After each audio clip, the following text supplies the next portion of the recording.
नमस्ते भाई लोग, दोस्त लोग।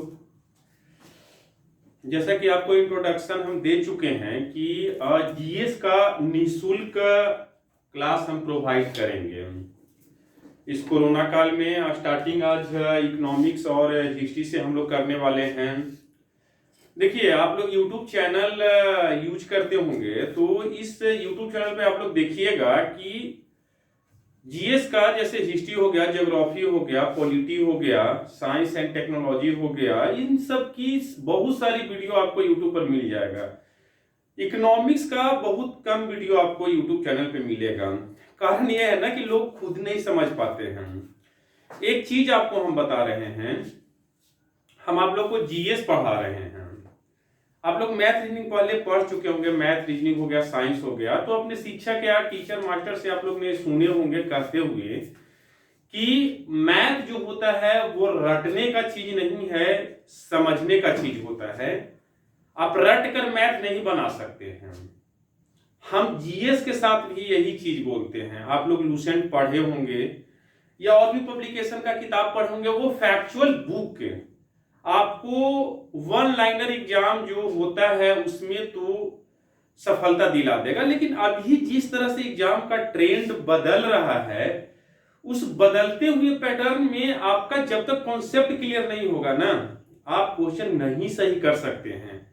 अभी फिलहाल बहुत सारे भर्ती परीक्षाओं का जो एग्जाम हो रहा है, उसमें पहले क्या करता था कि सीधे 4 ऑप्शन रख दिया था। जैसे पानीपत की पहली लड़ाई कब हुआ भाई, तो ऑप्शन 4 को हो गया 1526, 27, 28, 29। लेकिन अब क्या करता है कि कूट की तरह आंसर देता है। जैसे 1, 2, 3, 4 ऑप्शन दे देगा, उसके बाद नीचे आएगा ए 1 और 2, बी 1, 2, 3, इस तरह से देगा। यहां पर दिक्कत क्या हो जाता है ना कि आपका कॉन्सेप्ट क्लियर नहीं होता है अगर जीएस का, तो आप प्रश्न सही नहीं कर सकते हैं। तो आप हमारे साथ जुड़िए, थोड़ा पेशेंस बनाइए। स्टार्टिंग में हो सकता है कि आपको थोड़ा समझने में दिक्कत होगा, लेकिन आप विश्वास कीजिए, यकीन मानिए, धीरे धीरे आप हमसे जुड़े हुए रहिएगा तो आपको समझ में सारी चीजें आने लगेगी। हम दावे के साथ कह रहे हैं कि अगर 10th और 9th क्लास का बच्चा भी इकोनॉमिक्स मेरा पढ़ता है, गाइडलाइन का फॉलो अप करता है, तो उसको समझने में कोई दिक्कत नहीं होगा। मैं प्रैक्टिकल बताऊंगा आप लोग को, कोई ऑब्जेक्टिव नहीं, बिल्कुल थ्योरेटिकल। और याद तो मैं बिल्कुल ही नहीं बोलूंगा करने के लिए, आप समझने का प्रयास कीजिए। तो हम एक चीज और बता देते हैं, जैसे तेज विद्यार्थी और भून विद्यार्थी का परिभाषा आपको हम बताते हैं। तेज का मतलब क्या हुआ, कोई बच्चा है, एक बार उसको समझाया गया, वो समझ गया। भून का परिभाषा क्या हुआ, एक बार बताएं उसको नहीं समझ में आया, 2 बार बताएंगे नहीं समझ में, 3 बार बताएंगे तो समझ में आ जाएगा ना। तो 3 बार अगर हम किसी को बता दिए तो भी तो तेज विद्यार्थी के इक्विवेलेंट हो गया। और तेज विद्यार्थी के साथ समस्या यह है ना कि वो एक बार पढ़ने के बाद दोबारा वो चीज को पढ़ता ही नहीं है। और भून विद्यार्थी 3 बार पढ़ लिया और फिर से 3 बार पढ़ ले, तब तो तेज का बाप बन गया। तो वही चीज हम कह रहे हैं आपको जीएस के साथ। आप मेहनत कीजिए, कंटेंट और मटेरियल प्रोवाइड कराना हमारा काम है।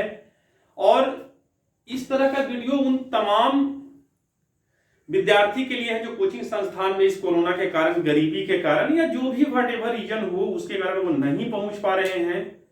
आप हमारे साथ जुड़िए, सहयोग बनाए रखिए और हम जो बोलते हैं उसको करिए। आपको कंटेंट मटेरियल हम दिलवाएंगे, सेट प्रैक्टिस हम करवाएंगे। एक बार धीरे धीरे विस्तृत होने दीजिए, चीजों को समझ में आए। जैसे हमने आज इकोनॉमिक्स और इतिहास लेकर आप लोग को पढ़ाएंगे।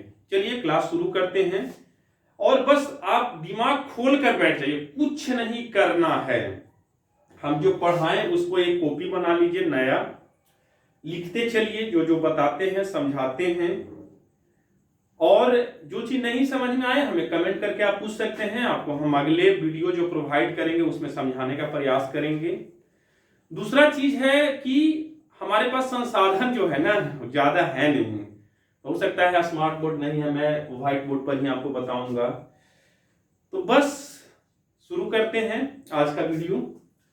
तो इंडियन इकोनॉमी हम लोग शुरुआत करेंगे, इंडियन इकोनॉमी से। अर्थशास्त्र, देखिए अर्थशास्त्र हो गया आपका, मानव शास्त्र हो गया, समाज शास्त्र हो गया, ये सब क्या है, दर्शन शास्त्र हो गया, ये सब है क्या।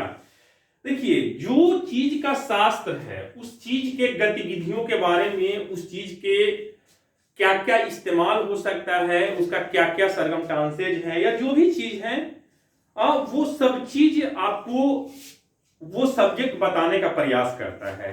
जैसे समाज शास्त्र है तो समाज में अच्छाइयां, समाज में कैसे जो बुराई है उसको दूर कर सकते हैं, एक बेहतर समाज का निर्धारण कैसे किया जा सकता है, समाज को विकास के लिए क्या क्या आवश्यक तत्व है, वो चीज बताया जाता है। उसी तरह से ठीक अर्थशास्त्र में हम लोग पढ़ेंगे अर्थ का मतलब क्या होता है, रुपया पैसा, और अर्थशास्त्र का मतलब हुआ कि रुपया पैसा या उससे रिलेटेड जो भी चीजें हैं उसका अध्ययन करेंगे, विस्तृत रूप से अध्ययन करेंगे।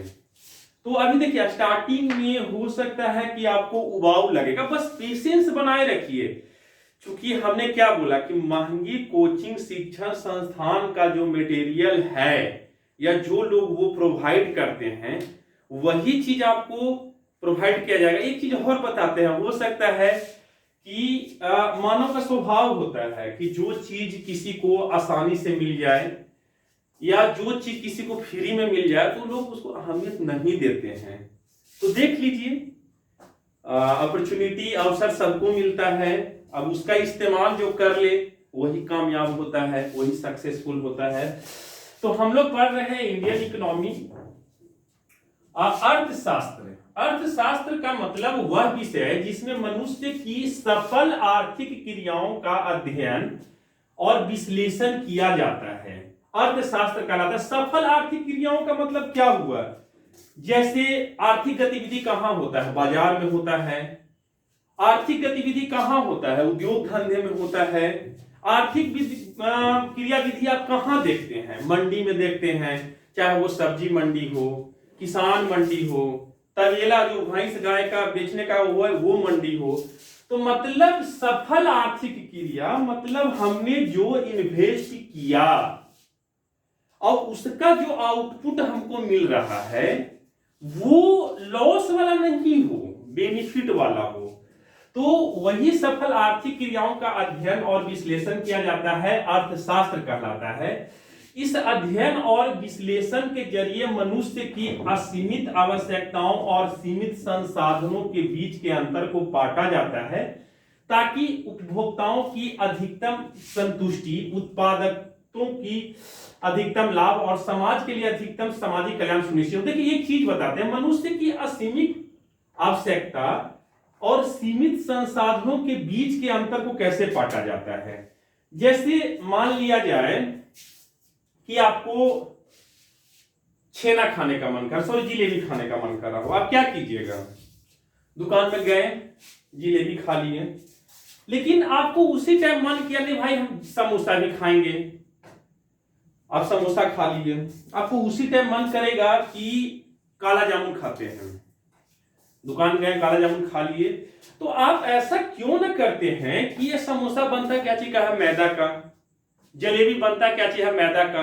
आप मैदा ले लिए, चीनी ले आइए, डलडा ले आइए, थोड़ा सा मेहनत कर दीजिए, घर पे जलेबी बना लीजिए, और जो पैसा आप दुकान में लगाएं, एक व्यक्ति खाए होंगे, उतना ही पैसा में अगर आप घर पे बनाते हैं तो पूरे परिवार खाता है।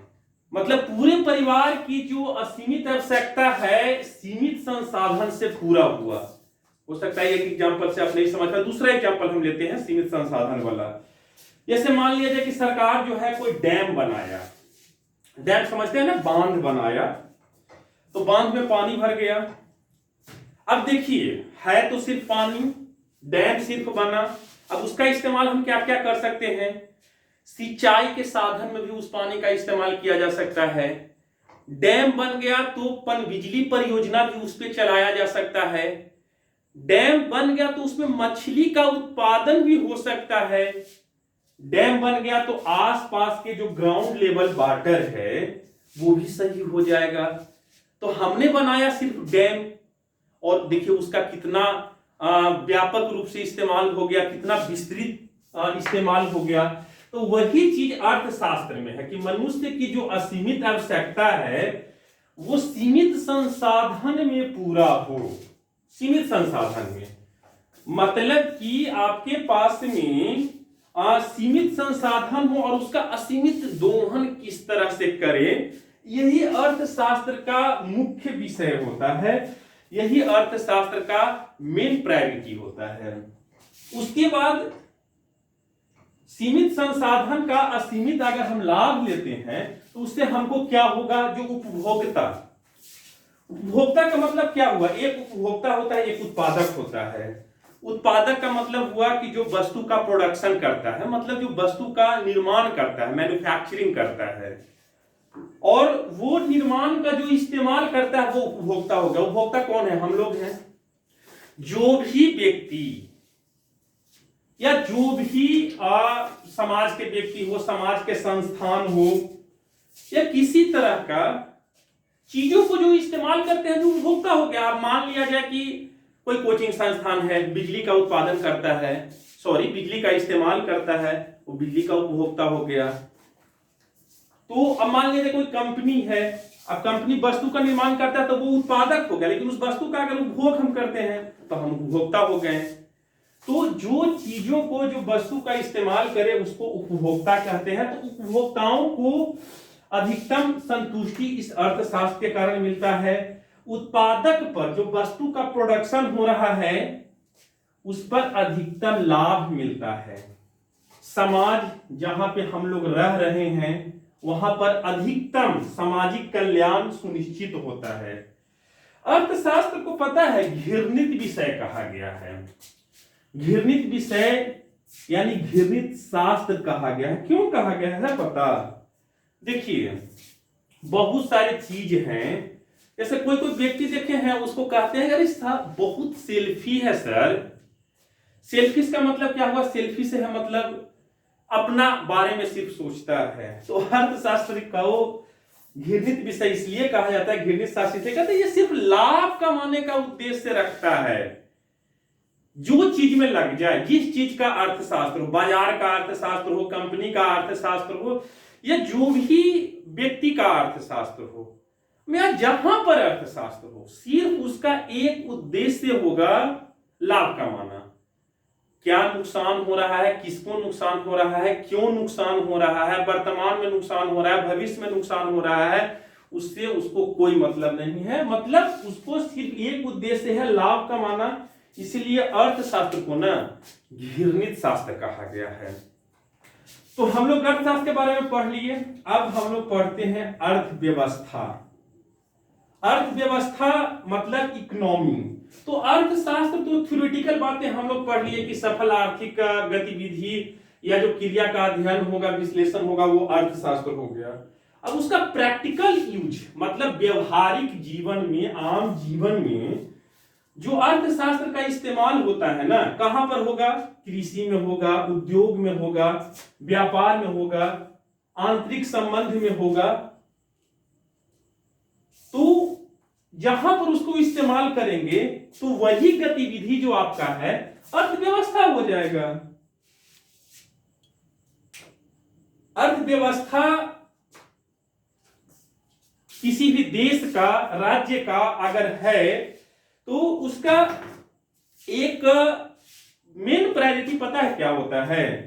कि वो जो उपलब्ध संसाधन है उसका मैक्सिमम लाभ हो। नहीं पढ़ते हैं कि कोई भी चीज है जिसको निचोड़ दिया गया एकदम, जैसे नींबू है तो नींबू का इस्तेमाल कोई कैसे करता है? तो बिल्कुल निचोड़ देता है, तो बिल्कुल सारा रस गाड़ दिया। तो हमारे पास जो संसाधन है ना, वो अर्थव्यवस्था में मेरा, हम लोग का एक माइंडसेट होता है, इंटेंशन होता है उसको निचोड़ दे संसाधन को। अब तो जो नींबू है जो निचोड़, उसमें कुछ रस बचा ही नहीं, सारा तो यूज कर लिए, तो नया नींबू का खोज कीजिए। यानी उपलब्ध संसाधन का दोहन कर दीजिए और नवीन साधनों का निर्माण करने का प्रयास कीजिए। यही होता है हमारा अर्थव्यवस्था।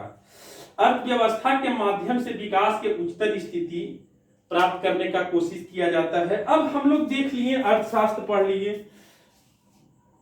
अर्थशास्त्र का जहां पर व्यवहारिक उपयोग होता है वो अर्थव्यवस्था के तहत आता है, ये देख लिए। ये जो अर्थव्यवस्था होता है ना, इकोनॉमी, इसका प्रकार कितना होता है, तो अब ये डिपेंड करता है। जैसे आप लोग पढ़े होंगे कि मान लिया जाए कि एक वर्ग बांट दिया जाए, 10 गो विद्यार्थी है, तो 10 विद्यार्थी को जाति के आधार पर पहले बांट लीजिए, तो हो सकता है 4 ग्रुप बन गया। रूप के आधार पर बांट दीजिए, फिर 2-3 वर्ग बन गया। पढ़ने में तेज या गुण के आधार पर बांट दीजिए तो 2-3 वर्ग हो गया। उसी आधार पे मतलब हम लोग इकोनॉमी में देखेंगे कि राज्य या संघ सरकार के भूमिका के आधार पर अर्थव्यवस्था को अगर बांटा जाता है ना, तो वो 3 प्रकार से बांटा जाता है। एक आपका हो गया समाजवादी अर्थव्यवस्था, दूसरा हो गया पूंजीवादी अर्थव्यवस्था, और तीसरा हो गया समाजवादी और पूंजीवादी दोनों को मिला दीजिए तो बन गया मिश्रित अर्थव्यवस्था। आज हम लोग समाजवादी और पूंजीवादी को समझेंगे, मिश्रित को अगले वीडियो के लिए रखेंगे। थोड़ा फर्क करके आगे बढ़ते हैं, ठीक है ना। आप लोग सहयोग कीजिए, पेशेंस बनाए रखिए, जो चीज नहीं समझ में आए कमेंट करके पूछिए, हम बताने का भरपूर प्रयास करेंगे। तो हम लोग पहले पढ़ते हैं पहला अर्थव्यवस्था के प्रकार, समाजवादी अर्थव्यवस्था। समाजवादी अर्थव्यवस्था होता क्या है, नाम देख रहे हैं क्या है, समाजवादी अर्थव्यवस्था। मतलब कि जो अर्थव्यवस्था है उसमें राज्य या सरकार की जो भूमिका होती है ना, वो अधिकतम होता है। समाजवादी अर्थव्यवस्था को ऐसे समझिए ना, सरकारी अर्थव्यवस्था नहीं समझे। जैसे BSNL है ना, आर्थिक गतिविधियों में क्रियाकलाप में भाग लेता है, या कोई भी सरकारी कंपनी, और बोलिए कोल इंडिया ले लीजिए, सरकारी गतिविधि में काम कर रहा है ना, उसका मालिक क्या होता है, सरकार होता है। तो कह लीजिए समाजवादी अर्थव्यवस्था मतलब सरकारी अर्थव्यवस्था। तो इसमें राज्य या सरकार की भूमिका अधिकतम होता है, संसाधनों पर सरकार का नियंत्रण होता है, पूर्ण नियंत्रण होता है। यहां पर ये भी चीज समझिएगा, इस क्षेत्र में निजी क्षेत्र की भूमिका न्यूनतम या नगण्य होती है। जैसे ही सरकारी क्षेत्रों का BSNL सरकारी न है, या कोल इंडिया सरकारी है, या कोई और भी बताइए ना, जैसे PSU है, आपका क्या हो गया, अभी कुछ पेट्रोलियम मंत्रालय है, तो वो सरकारी, उसमें निजी क्षेत्र का कहां हस्तक्षेप होता है। निजी क्षेत्र मतलब नहीं सुनते हैं अंबानी अडानी, प्राइवेट, जैसे रिलायंस प्राइवेट कंपनी है। तो उसी तरह से जो सरकारी क्षेत्र है यानी समाजवादी क्षेत्र है, उसमें निजी क्षेत्र की जो भूमिका होती है ना, वो न्यूनतम या नगण्य होती है।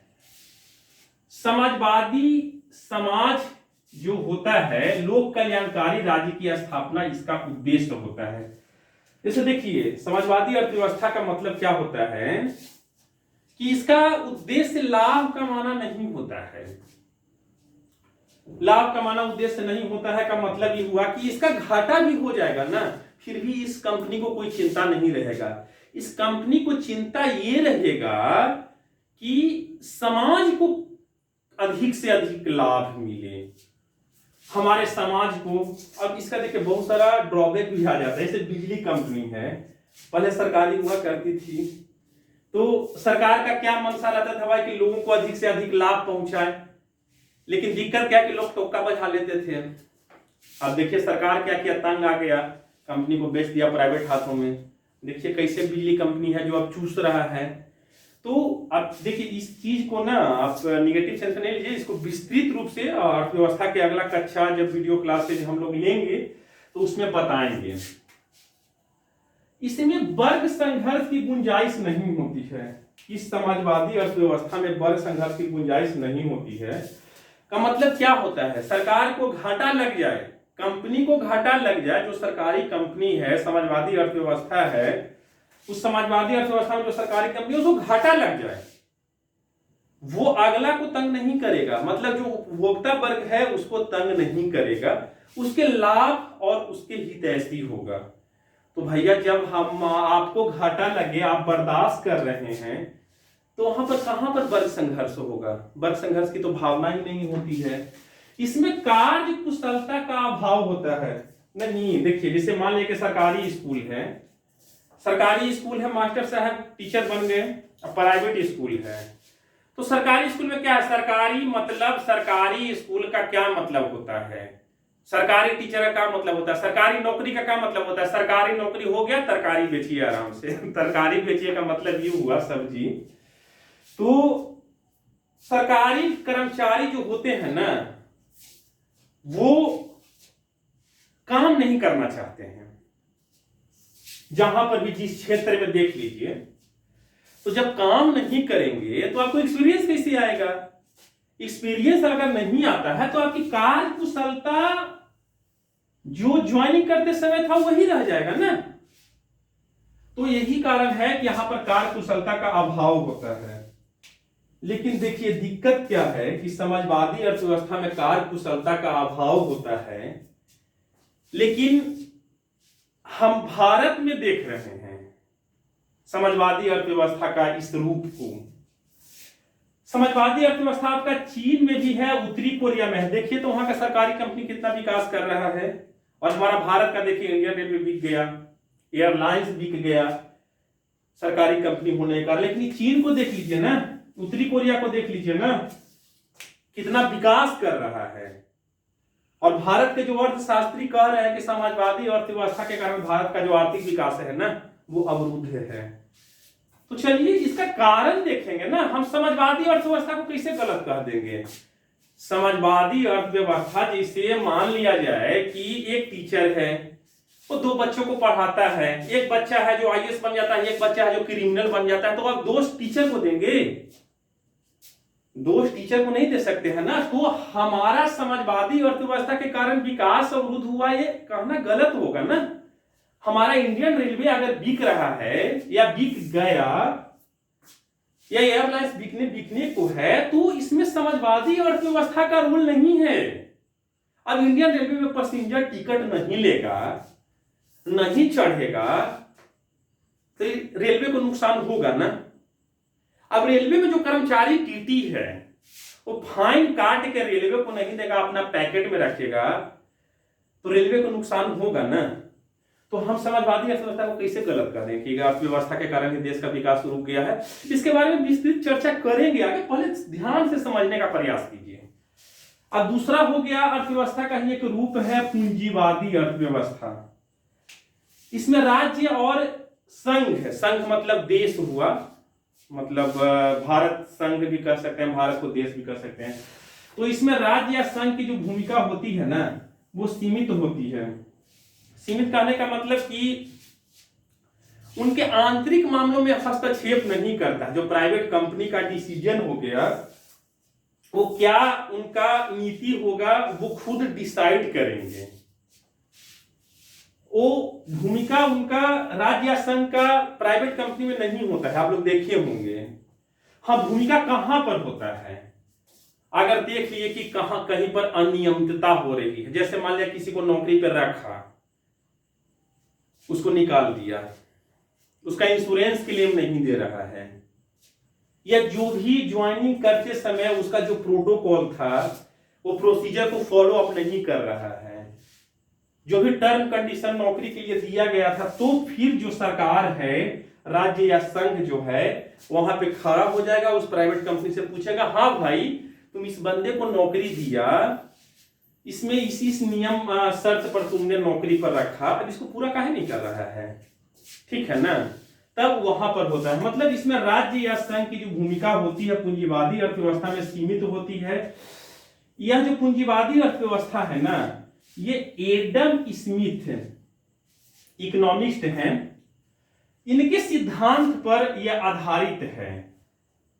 एक एडम स्मिथ का एक थ्योरी सिद्धांत, जैसे आइंस्टीन का कैसे सिद्धांत है थ्योरी ऑफ रिलेटिविटी, उसी तरह से एडम स्मिथ का भी एक सिद्धांत है लेसेस फेयर, मतलब अहस्तक्षेप की नीति।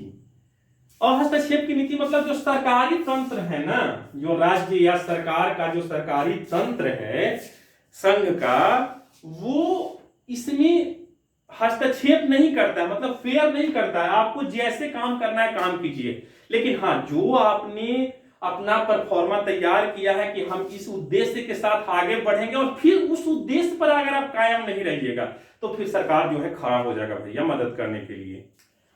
तो यही होता है पूंजीवादी अर्थव्यवस्था।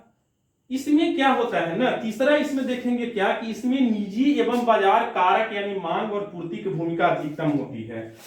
निजी क्षेत्र बाजार कारक यानी मांग और पूर्ति की भूमिका अधिकतम होती है। कैसे होती है ये देखिए, आप जैसे किसान हैं, किसान कौन चीज का सब्जी अगर मान लिया कोई रोपता है या मान लिया कोई दुकान खोले हुए, दुकान में कौन चीज लाएगा? क्या कोई दुकानदार ऐसा सामान लाएगा जो नहीं मार्केट में बिकता हो? जैसे मान लिया कोई दुकानदार है या कोई एरिया है वहां पर प्याज बिकता ही नहीं है, क्या उस एरिया में कोई दुकान वाला खोलेगा तो प्याज रखेगा? या कोई पर्टिकुलर एरिया है वहां पर आलू नहीं बिकता है, लोग आलू नहीं पसंद करते हैं, क्या वहां पे आलू कोई दुकानदार रखेगा? नहीं रखेगा ना। मतलब कि पूंजीवादी अर्थव्यवस्था में बाजार कारक में मांग और पूर्ति, मतलब जिस चीज का मांग अधिक होता है कंपनी उसी का निर्माण पर फोकस करेगा, उसी की पूर्ति के लिए ज्यादा दिमाग लगाएगा। यानी निजी क्षेत्र जो है ना बाजार कारक पर चलता है। यहां का जो निजी क्षेत्र प्राइवेट कंपनी जो हो गया, मांग और पूर्ति के आधार पर यह अर्थव्यवस्था की गतिविधि जो है उसको आगे बढ़ाता है। इस अर्थव्यवस्था में मुख्य जोर मुनाफा पर होता है। सही बात है भाई, प्राइवेट कंपनी है, आपका सामाजिक कल्याण, आपका पर्सनल, आप मान लीजिए कि आपको बुखार है, आप कंपनी नहीं जाइए, सैलरी काट लेगा? आपका पर्सनल लाइफ से प्राइवेट कंपनी को कुछ नहीं लेना है, उसका प्रोफेशनल चलना चाहिए, प्रोफेशन चलना चाहिए। आप प्रोफेशनल लाइफ में अगर उसको हेल्प करते हैं तो आपको सैलरी देगा, अदरवाइज आपको भगा देगा। हाँ भाई भगा देता है, सरकारी कंपनी तो है नहीं ना, आप सरकारी बाबू नहीं है ना कि घमंड में चल सकते हैं। तो इसमें जो है ना मुख्य जोर इस अर्थव्यवस्था में मुनाफा पर होता है, अधिक से अधिक लाभ को कैसे कमाया जाए, सामाजिक कल्याण हो रहा है कि नहीं हो रहा है उससे कोई मतलब नहीं है। यह अर्थव्यवस्था कार्य कुशल होता है। देखिए कार्य कुशल कैसे होता है, मान लीजिए कि आप यहीं से पूछते हैं, आप चिप्स खाते होंगे ना, मार्केट में चिप्स किसका लेने का पसंद कीजिएगा? जिसका स्वाद अच्छा लगेगा, और जिसका स्वाद अच्छा रहेगा वो मैन्युफैक्चरिंग अच्छा से करेगा तब तो आपको उसको स्वाद अच्छा लगेगा। मतलब जो चिप्स बनाने वाला कंपनी एक बेहतर प्रोडक्ट बनाएगा उसका मार्केट में ज्यादा बिकेगा चिप्स। तो ये एग्जांपल इसको भी छोड़ दीजिए। अब पंखा इस्तेमाल करते हैं, गर्मी का दिन है, किस कंपनी का पंखा लेना पसंद कीजिएगा? जो कंपनी का पंखा बार बार जल जाता है उसका लीजिएगा, जो पंखा लॉन्ग टर्म चलता है उसका लीजिएगा। मतलब जो फिनिशिंग प्रोडक्ट का जो कंपनी बेहतर देगा, यानी जिस कंपनी का कार्य कुशलता अधिक होगा उसका पंखा लीजिएगा। यानी इस अर्थव्यवस्था में जो है ना कार्य कुशलता अधिक होता है, कार्य कुशल होता है। अब इसमें वर्ग संघर्ष की समस्या आ जाती है। कैसे आ जाती है समस्या? जैसे देखिए, अब कोई कंपनी में बुखार लग गया, नौकरी पर नहीं जा रहा है, या कोई तरह का उसके साथ ट्रेजरी हो गया, वो कंपनी में नौकरी पर नहीं जा रहा है, उसके बाद नौकरी पर नहीं गया, उसका सैलरी कट गया, अब वो जो भूखे मरेगा क्या करेगा? या आप मान लिया जाए कि कंपनी को कंपनी किसी भी चीज का है, जैसे मान लिया जाए कि कोल्ड ड्रिंक्स का कंपनी है, गर्मी में उसका कोल्ड ड्रिंक्स बिकता है, ठंडा में नहीं बिकता है, आपको क्यों बैठा के वो सैलरी देगा? आपको क्यों बैठा के सैलरी देगा वो? जैसे मान लिया जाए कि कोई कंपनी है, मार्केट में वो प्रोडक्ट बेच रहा है और उसका प्रोडक्ट बिकना बंद हो गया, कोई भी कारण हो, आपको बैठा के सैलरी देगा? नहीं देगा। आप भूखे मरिएगा? कंपनी वाला के कहिएगा ना कि नौकरिया पर रखे से पहले आपको नहीं पूछाता था, काहे हमको नौकरी पर रखे थे, सैलरी दीजिए हमको। कंपनी वाला बोलेगा कि तुम यार कमा नहीं रहा है, मेरा प्रोडक्ट नहीं सेल हो रहा है, तुमको हम क्यों सैलरी दें? तू में हो गया ना, और तू में हो गया तो वहां पर संघर्ष हो गया। यही तो है प्राइवेट में, कि प्राइवेट कंपनी जो पूंजीवादी अर्थव्यवस्था है इसमें वर्ग संघर्ष की आशंका पाई जाती है। ठीक है, अब पूंजीवादी अर्थव्यवस्था और समाजवादी अर्थव्यवस्था हम लोग समझ गए हैं। कौन सा अर्थव्यवस्था बेहतर होता है इसके बारे में आगे डिस्कस करेंगे। ये जो पूंजीवादी अर्थव्यवस्था है ना, आपका अमेरिका में है, कनाडा में है, जापान में है और पश्चिमी यूरोपीय देश में है। हांगकांग का भी जो अर्थव्यवस्था है, सॉरी हांगकांग का, स्विट्जरलैंड का भी जो अर्थव्यवस्था है, वो भी अर्थव्यवस्था जो है ना पूंजीवादी अर्थव्यवस्था है। तो आज इतना ही रखते हैं। हम लोग का अगले क्लास में मिश्रित अर्थव्यवस्था और अगले आर्थिक गतिविधियों की चर्चा करेंगे। आपको कैसा लगा इस अर्थव्यवस्था का क्लास, हमें बताने का प्रयास कीजिए। कोई कमी रहेगा वो भी आप बोलिएगा, उसको हम दूर करेंगे। कोई सुझाव हो वो हमें दें, उसको पालन करें। देखिए एक चीज बताते हैं, हमारा मुख्य फोकस जो है ना, आपको क्वालिटी देने का जोड़ रहेगा। हम मतलब व्हाइट बोर्ड जो है स्मार्ट नहीं करने जा रहे हैं, ये सिंपल पर ही रहेगा। आपको हमारा मतलब कोट पॉइंट टाई बेल्ट लगा के हम नहीं पढ़ाने जा रहे हैं। हमारा एक ही उद्देश्य है, उन तमाम विद्यार्थी जो कोरोना काल में कोचिंग संस्थान नहीं जा सकते हैं, उनको टेंशन हो गया है, वो पढ़ना चाहते हैं लेकिन उनको कोई संसाधन नहीं मिल रहा है, तो एक संसाधन हम मुहैया कराएंगे। वो पीड़ित छात्रों के लिए या वो गरीब छात्र जो सिविल का तैयारी करना चाहते हैं, सिविल सर्विस का, उनको कंटेंट नहीं मिल पाता है, वो कोचिंग संस्थान जाने में असर में, चाहे जो भी कारण हो, उनको प्रोवाइड करेंगे। आप सहयोग कीजिए। हम आपका सहयोग के ऊपर ही आगे का क्लास निर्भर रहेगा। तो कोई सुझाव हो आप सादर आमंत्रित हैं। अगले वीडियो में मिलते हैं। नमस्ते, जय हिंद।